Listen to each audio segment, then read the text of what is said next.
Dans les ruelles sablonneuses de Ngor, un village côtier du Sénégal, les vagues chantaient une berceuse salée sous un ciel éclatant. C'était là, une nuit d'orage, que les jumelles Aminata et Fatou virent le jour, fille de Samba, un marchand de sel prospère, et d'Aïssatou, sa femme, au sourire doux comme le vent marin. Leur maison, en parpaing blanchi, s'ouvrait sur un marché vibrant où les étals débordaient de poisons frais, de wax colorés et de mangues mûres. Les jumelles, inséparables, grandissaient dans l'ombre des palmiers, leur rire mêlé au bruit des vagues. Mais dès l'enfance, leurs différences sautèrent aux yeux.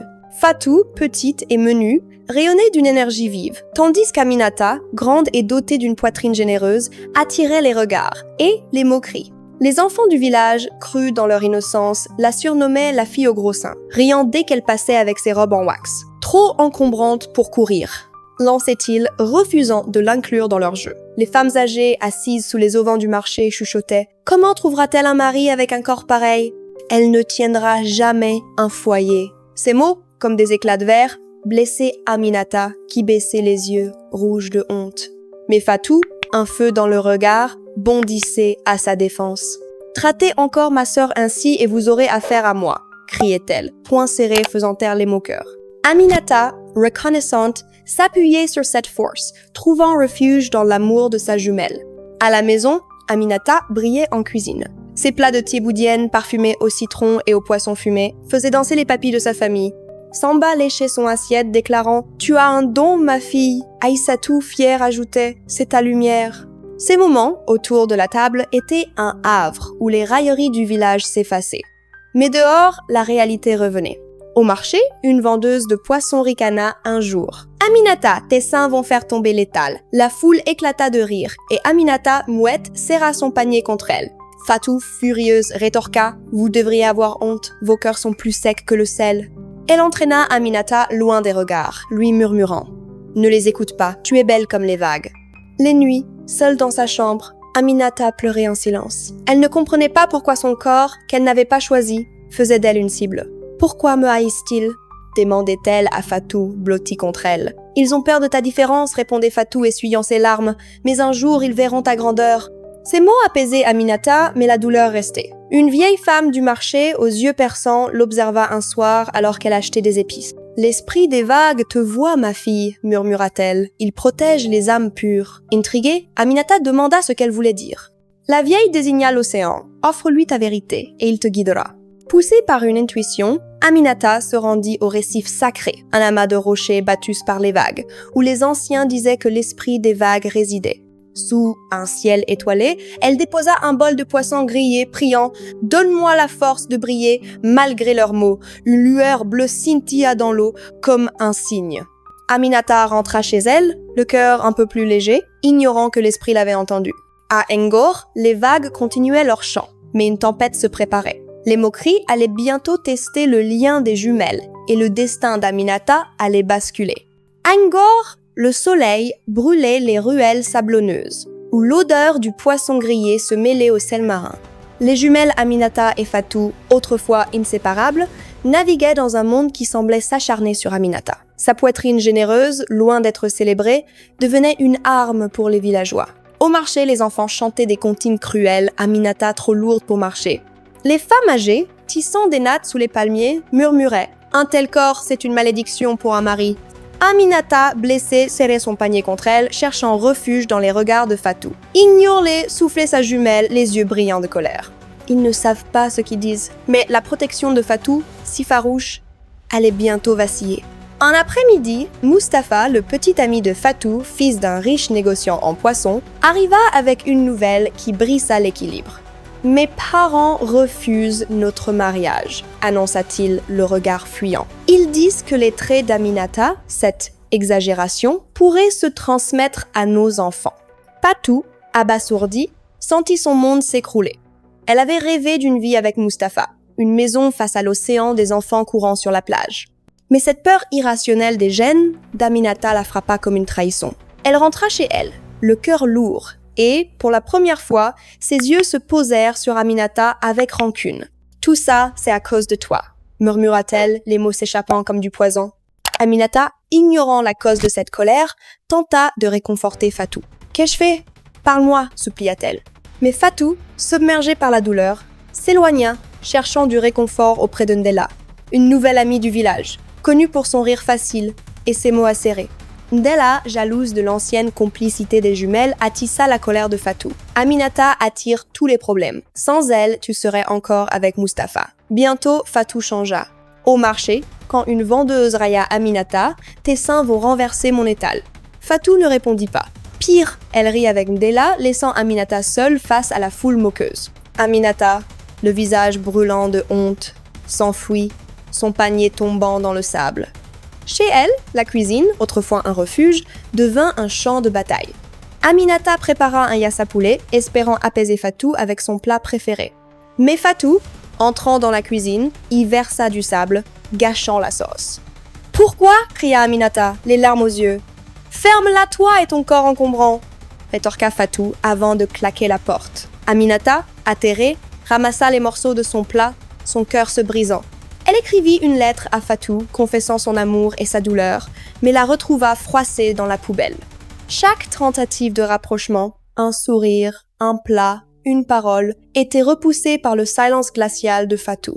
Seule la nuit, Aminata pleurait dans sa chambre, repensant au jour où Fatou la défendait. Elle se rendit au récif sacré, les vagues scintillant sous les étoiles. « Esprit des vagues, pourquoi ma sœur me hait-elle » murmura-t-elle, déposant un poisson grillé. Une lueur bleue pulsa dans l'eau, comme une réponse silencieuse, mais la douleur restait. Au village, les rumeurs s'amplifiaient. Aminata est maudite. Elle divise même sa famille. Une vieille femme du marché, la même qui l'avait guidée, l'observa. « L'esprit des vagues teste ton cœur, dit-elle. Reste forte, il te montrera la voie. » Aminata, épuisée, rentra chez elle, ignorant que cette fracture avec Fatou n'était que le début d'une tempête plus grande, où l'esprit des vagues jouerait un rôle décisif. À Ngor, les vagues murmuraient des secrets anciens, tandis que les préparatifs du grand festival de danse enflammaient le village. Les ruelles sablonneuses s'animaient de rires, de percussions sabares et de robes en wax flamboyantes. Aminata et Fatou, malgré la tension qui les séparait, partageaient encore un rêve, briller sur la piste de danse où les jeunes de Ngor montraient leur grâce sous les étoiles. Aminata, dont la poitrine généreuse attirait toujours les moqueries, s'était entraînée en sucret, répétant des pas fluides près du récif sacré. Fatou, influencée par Ndella, sa nouvelle amie, oscillait entre remords et rancune, mais elle aussi peaufinait ses mouvements, espérant éclipser sa jumelle. Le soir du festival, la place centrale de Ngor scintillait de lampes à huile et de guirlandes de coquillages. Les tambours résonnaient et la foule vibrait d'excitation. Aminata, le cœur battant, ajusta sa robe en wax, espérant que sa grâce ferait taire les railleries. Fatou, à ses côtés, semblait distante, riant avec Ndella. À l'entrée, Kumba, la meneuse des jeunes danseuses, posa un regard méprisant sur Aminata. « Pas de place pour une fille encombrante comme toi » lança-t-elle, un sourire cruel aux lèvres. « Tu vas faire rire tout le village » La foule ricana et Aminata, rouge de honte, sentit ses jambes trembler. Elle chercha les yeux de Fatou, espérant un mot, un geste. Mais Fatou, entraînée par Ndella, éclata de rire, murmurant « Elle n'a rien à faire ici ». Le cœur d'Aminata se brisa, elle s'enfuit, les larmes brouillant les lumières du festival. Seule, elle courut vers le récif sacré, où les vagues chantaient sous une lune pleine. S'agenouillant sur les rochers, elle offrit un bol de poisson grillé à l'esprit des vagues. « Pourquoi ma sœur m'abandonne-t-elle » murmura-t-elle, la voix brisée. « Donne-moi une chance de prouver ma valeur. » Une lueur bleue scintilla dans l'eau, plus vive que jamais, comme si l'esprit l'écoutait. Une brise salée caressa son visage, apaisant sa douleur. Pendant ce temps, au festival, Fatou dansait avec grâce, mais un vide la rongeait. En voyant Ndella applaudir, elle se demanda pourquoi elle avait trahi Aminata. Ses pas vacillèrent et elle quitta la piste, poursuivie par un remords qu'elle n'osait nommer. Le lendemain, les rumeurs enflèrent à Ngor. Aminata est maudite, elle divise même sa jumelle. Les femmes du marché chuchotaient. Avec un corps pareil, elle ne brillera jamais. Mais un étranger, Amadou, organisateur du concours des 3 royaumes, croisa Aminata près de la plage, portant un panier de poissons. Ses yeux s'illuminèrent. « Quelle présence !» s'exclama-t-il. « Tu es faite pour le concours à Sali ?» Aminata, incrédule, balbutia. « Moi ? Tout le monde me hait ici. » Amadou sourit. « Ils ne voient pas ce que je vois. Viens et montre-leur. » Encouragée, Aminata sentit une étincelle d'espoir. Elle ignorait que l'esprit des vagues, témoin de sa douleur, tissait déjà son destin.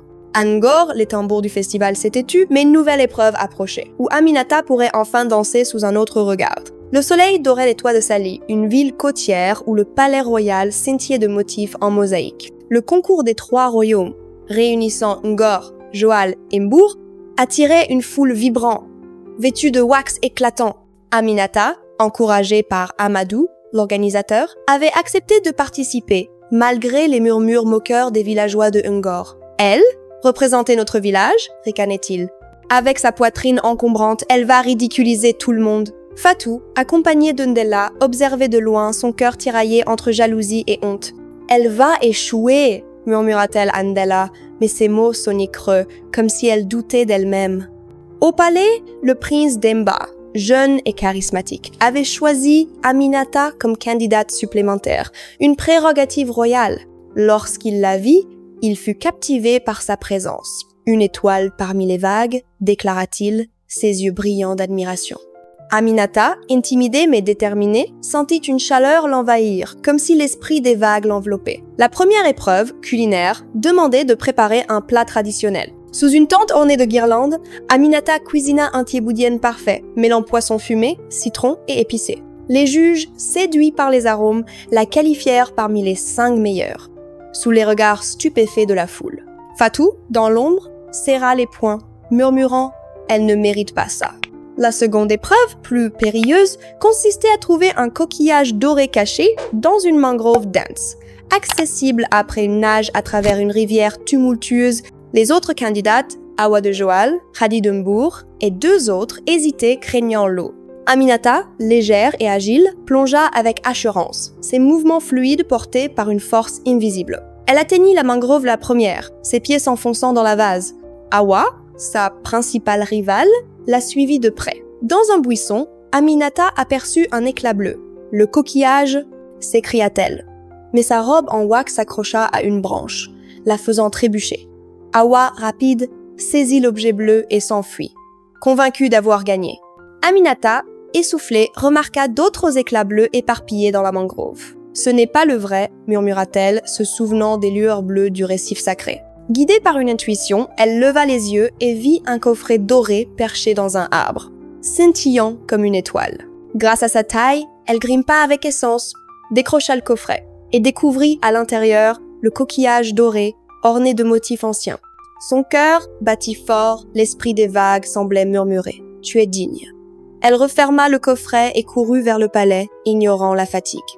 À son arrivée, la foule se tut. Awa, brandissant son coquillage bleu, fanfaronnait, mais les juges révélèrent un dessin du véritable trésor. Un coquillage doré, identique à celui d'Aminata. « C'est elle, la demoiselle reine !» proclamèrent-ils. La foule, médusée, éclata en applaudissements, mêlés de murmures jaloux. Le prince Demba, souriant, lui remit une couronne de coquillages et des cadeaux. Or, robes en wax, une maison à son nom. Les villageois de Ngor, autrefois moqueurs, s'approchèrent, certains s'excusant hypocritement. « On ne savait pas, Aminata. » Fatou, à l'écart, bouillonnait de honte, incapable de croiser le regard de sa jumelle. Ndella murmura « Elle a juste eu de la chance. » Mais Fatou, voyant le sourire d'Aminata, sentit une fissure dans sa colère. Au loin, les vagues scintillaient, comme si l'esprit des vagues saluait le triomphe d'Aminata, annonçant une réconciliation à venir. Le palais de Sali brillait sous un ciel étoilé, ses mosaïques dorées reflétant la lumière des torches. Aminata, couronnée demoiselle reine des 3 royaumes, se tenait au centre de la cour, une couronne de coquillages scintillant sur sa tête. Les cadeaux s'amoncelaient, rouleaux de wax, bijoux d'or et une maison à son nom face à l'océan. Les villageois de Ngor, autrefois moqueurs, s'inclinaient maintenant certains avec des excuses hypocrites. « On s'est trompé, Aminata, tu es une étoile. » Mais leurs mots glissaient sur elle. Son regard cherchait Fatou, sa jumelle, qui se tenait à l'écart, tête baissée, ses mains tremblant dans sa robe turquoise. La victoire d'Aminata, bien que douce, portait l'amertume de leur fracture. De retour à Ngor, les ruelles sablonneuses semblaient différentes. Les vagues chantaient plus fort, comme si l'esprit des vagues célébrait. Pourtant, Aminata sentait un vide. Fatou, submergé par la honte, évitait sa jumelle, passant ses journées avec Ndella ou enfermé dans sa chambre. Une nuit, Aminata trouva un sac rempli des affaires de Fatou près de la porte. « Tu veux partir ?» demanda-t-elle, le cœur serré, en bloquant le chemin de sa sœur. Fatou, les yeux rougis, murmura « J'ai tout gâché. J'ai cru que ta différence m'avait volé Mustapha à ma vie. Je t'ai traité comme une ennemie.